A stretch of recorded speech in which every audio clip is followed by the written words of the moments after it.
Hello, buddy. Watch Awesome here, and the Guardians of the Galaxy Holiday Special just came out, and bro, it is so good. I loved it so much. I'm sorry, my hair is just kind of doing whatever it wants right now. I can't control it. I'm sorry. So it might look horrible throughout this video. I can't control it, but this special presentation, the second one, the first one was Werewolf by Night. This one is now Guardians of the Galaxy Holiday Special. I loved it. It was awesome. Spoilers. So if you have not seen it yet, I would definitely recommend not watching the rest of this review because there will be major spoilers. So yeah, spoilers. 5, 4, 3, 2, 1. Guardians of the Galaxy. Let's go. Okay, so Drax and Mantis. Kraglin tells them the story of when Yondu ruined Christmas for them, or for Star-Lord. And because Kraglin was in there trying to celebrate it with Star-Lord. And Yondu came in there, and voiced by Michael Rooker. Great to see him back as Yondu. Rest in peace, Yondu. I'm sad he's dead. I love Yondu. He's one of my favorite characters, honestly. But it was great to hear his voice again, see him in an animated form. I thought maybe it was the What If style at first, but then I quickly realized it was not. So, different animation. Which is cool. It didn't bother me. That's not a complaint. I was just saying. I just noticed. But yeah. So they're like, oh my gosh, we should save Christmas for Star-Lord. So they go to Earth, and I loved it. Mantis and Drax on Earth. They've been to Earth before in Endgame, but this was like the second time they're going on Earth and like actually exploring this time. The first time they're exploring. And it was so fun. And seeing them be like drinking and shit was so fucking funny. Oh my god, it was hilarious. I loved it so much. And it was mainly about them. They were really the stars of this special. Drax and Mantis and Kevin Bacon. They were the three like main characters of this. And so you have Mantis, and she's like, "Let's get Kevin Bacon. He's a hero." So they go to his house, they get him, and they go in the ship, and they put him in that box. They mind control him too. And Star-Lord opens it, and he's like, "You must be Peter." And Star-Lord's like, "What did you do?" And he starts freaking out. And they get him out of the trance, and he's like, "Oh my god!" And Star-Lord's like, "I'm gonna help you get back to Earth." And he goes on the ship. Kraglin's talking about Star-Lord's Christmas thing, and Kevin Bacon's like, "I gotta save their Christmas." In good old Christmas movie fashion, and they talk about Friday the 13th. And I'm such a nerd, and I love Friday the 13th, so I got that reference immediately. I was like, he's talking, because I was like, I've never heard Kevin Bacon talk about that throughout the years. Maybe he has, I just haven't heard about it, but I was like, oh, Friday the 13th, and just to hear it mentioned in a Marvel thing anyway. And they mentioned Jason Voorhees. But she was like, Jason Voorhees, I was like, what? And then they said Kevin Bacon killed him, which is not true. Kevin Bacon died, which Kevin Bacon corrects them. He's like, no, I died with an arrow through my neck. And I was like, oh, I know exactly what you're talking about. That makes me happy, because I'm such a nerd. So I knew exactly what you're talking about. But it made me happy. Yeah, Mantis is like, oh. And then she's like, he's an actor. And they talk about how actors are pieces of shit. And I was like, wow, ironic. Which I know that's the joke. And then Nebula at the end, wow, I guess actors aren't pieces of shit after all. Like, damn, Nebula.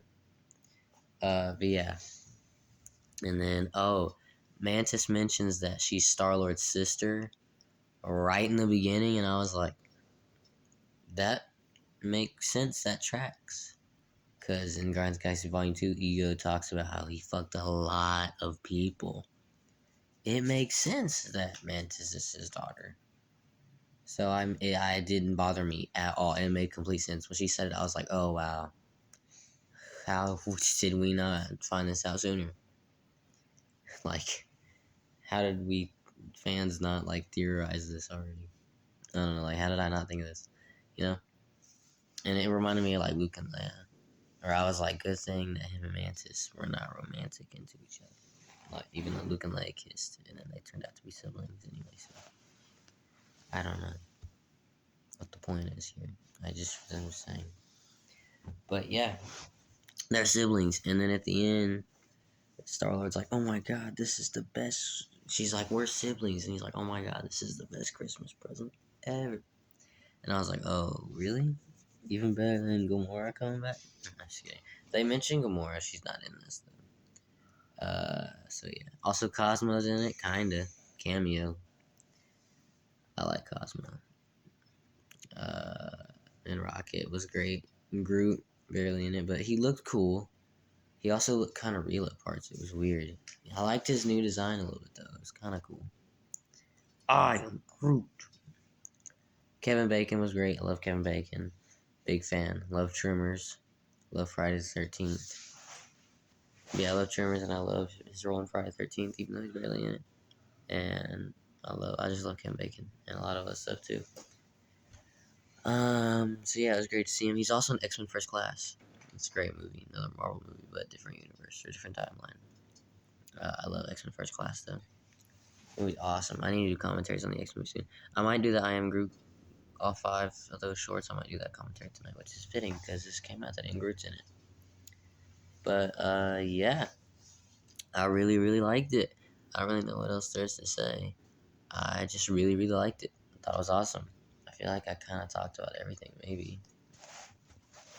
And, but yeah, I really, really liked it. And it was really nice. And the snow and stuff, it was really cool. I really liked it. And then the credit scene was Groot designed like a Christmas tree. That was really funny. And I was like, oh, yes. Also, there was something else that made me laugh really hard, but I can't remember what it was. Shit, I'm sorry. I can't really remember. Also, that first song, that was something. There he was like, no, that's not the Lord. All that was funny. But yeah, I really, really like the Guardians of the Galaxy Holiday Special. I can't wait for Guardians of the Galaxy Volume 3, and Gamora is gonna pop up in that, which is awesome. And bro, I'm so excited for that. And in case you watch my fan commentaries, I know a lot of people don't, but just in case if you do, sometimes maybe, in terms of this special, I'm not gonna do it after Werewolf by Night because I'm doing the MCU in release order, and Black Panther Wakanda Forever came out before this. I know I can do the commentary of this now, but not Black Panther Wakanda Forever. So I need to be able to do that first and then this. So I'm gonna wait till Black Panther Wakanda Forever comes out, like where you can buy it like at the store and watch it at home. And then I'll do that, and then we'll do this, the holiday special Guardians of the Galaxy. So yeah. So yeah. So because after Werewolf by Night, we're gonna do other stuff like Wizard of Oz and stuff like that. But yeah. So Guardians of the Galaxy Holiday Special, I loved it. I thought it was awesome. I'm probably gonna give it. Do I want to give it 5 stars, or do I want to lower it? I'm gonna give it 4.5. 4.5 stars sounds right. What? 4? No, 4.5. 4.5 sounds good. 4.5 sounds good. 4.5 stars. So yeah. But yeah, I really, really liked the special. I thought it was awesome. Let me know what you guys thought of the Guardians of the Galaxy Holiday Special. Yeah. So really, if you guys enjoyed my review of the Guardians of the Galaxy Holiday Special, but yeah, guys, please do a like, please subscribe if you want, and check out some other videos. Yo.